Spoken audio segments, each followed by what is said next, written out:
Bienvenue, je vais vous expliquer et vous montrer comment je procède pour créer une plume. Il s'agit ici de ma technique, il en existe plein d'autres, mais voilà, moi je vous partage ce que je connais. Je commence par prendre le tronc, enfin c'est ce que j'appelle de la plume, donc la corde qui va faire la longueur en fait de la plume qui va déterminer la taille que vous voulez qu'elle ait. On va ensuite prendre toutes les branches, je calcule à peu près si je veux une grande plume touffue ou un peu moins, et je vais couper en fait chaque branche en fonction de la longueur que je veux. Je vais ensuite faire des va-et-vient pour donc prendre toutes mes branches.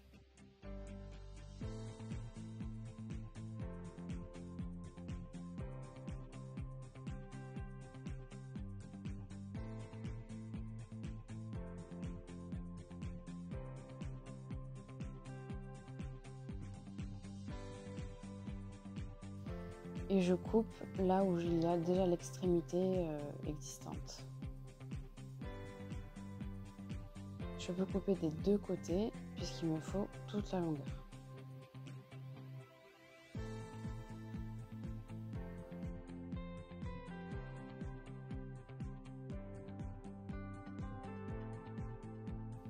Je vais donc accrocher chaque branche de la plume sur ce fameux tronc. Donc pour faire les branches des deux côtés, il faut que je prenne deux longueurs que je plie en deux. L'une va rentrer dans l'autre, dans la boucle, comme ça. Et je vais placer ce que j'appelle le tronc, donc la corde, par-dessus mes deux cordes. Et je vais fermer ça en passant les extrémités dans la boucle, comme je fais ici. Et ensuite, il faut bien tirer des deux côtés, de part et d'autre. Voilà, il ne faut pas rester d'un seul côté, c'est souvent l'erreur qu'on fait au début. Ensuite, on peut ajuster, comme là, les deux extrémités bien égales, pour qu'ensuite, on ait un beau détail à la fin.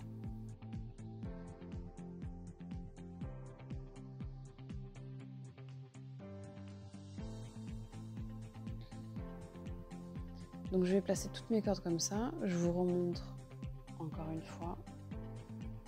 Donc je plie en deux mes deux longueurs, je passe donc dans la boucle, que je tiens bien fermement avec mon pouce, pour ensuite passer le tronc par-dessus et fermer en passant dans la boucle. Pour celles qui ont déjà fait du macramé, en fait on fait un nœud plat ici, on le reconnaît facilement. Donc on peut le faire n'importe où, puisque vous voyez, après on peut le glisser, le nœud, le remonter jusqu'en bas, et ensuite il faut bien serrer les nœuds pour plus qu'ils bougent. Donc je continue avec toutes mes longueurs, exactement de la même façon.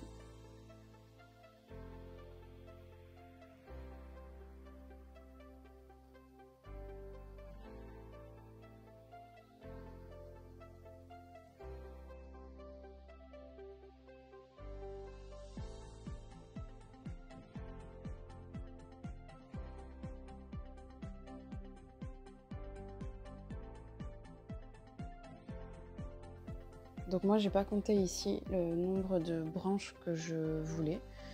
C'était vraiment pour vous montrer qu'on peut en rajouter selon le désir qu'on veut. J'aurais pu très bien couper ici, là, maintenant, le tronc, mais je souhaite continuer pour faire une plus grande plume. Donc je rajoute des branches au fur et à mesure. Voilà, je peux encore serrer un petit peu en bas. Il faut bien tirer le tronc. En fait, quand on serre notre nœud, il faut toujours bien retirer. Donc ensuite, on va passer au coiffage. Donc on tient le milieu de la plume entre nos deux doigts, voilà, bien tenu. Et là, on va coiffer en partant du bout des cordes. En fait, c'est comme des cheveux, on enlève les nœuds et on va coiffer jusqu'à que les cordes se défassent bien.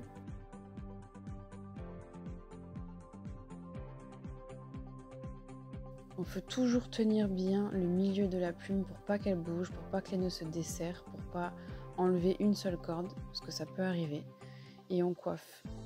Il faut coiffer quand même pas mal de temps.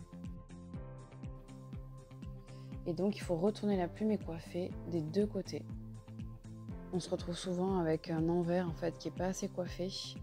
alors qu'on pourrait coiffer la totalité des cordes.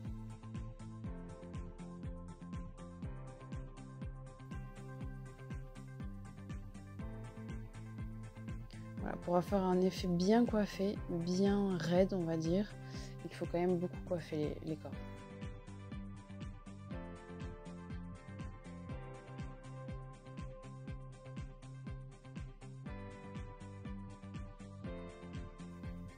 Ensuite, on va coiffer dans le sens de la plume, donc vers le bas, toutes les cordes.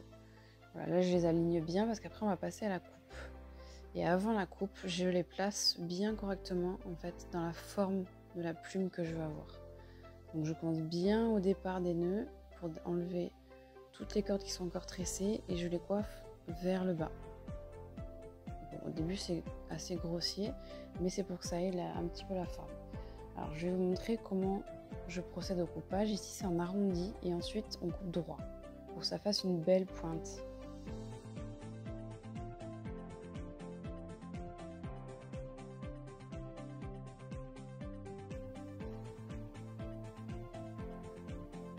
Voilà, on va couper bien franchement en bas de la plume pour avoir une belle pointe, voilà, jusqu'au dernier nœud. Et après, on va faire un arrondi en portant la plume.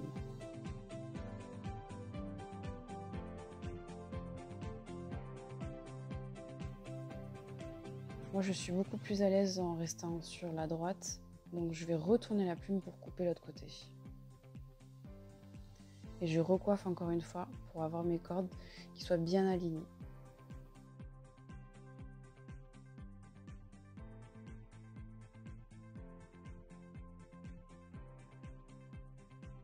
De toute façon, on va recoiffer encore une fois après, puisqu'il y a des cordes qui ne sont pas toujours bien mises.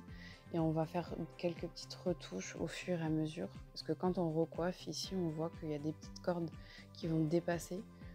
Ou la coupe qui peut être encore ajustée. Voilà, on voit bien là en haut qu'il y a des petites cordes qui vont dépasser. Et je vais réajuster la coupe au fur et à mesure. Donc on dégrossit en fait au début, on recoiffe ensuite. Et après, on fait une belle coupe bien définie.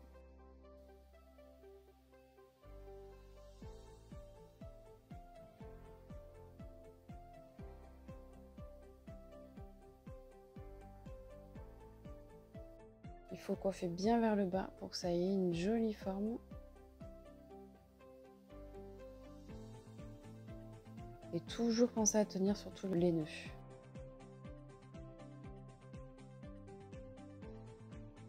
Donc les petites finitions à la fin. Pour moi, les finitions, c'est vraiment le plus important.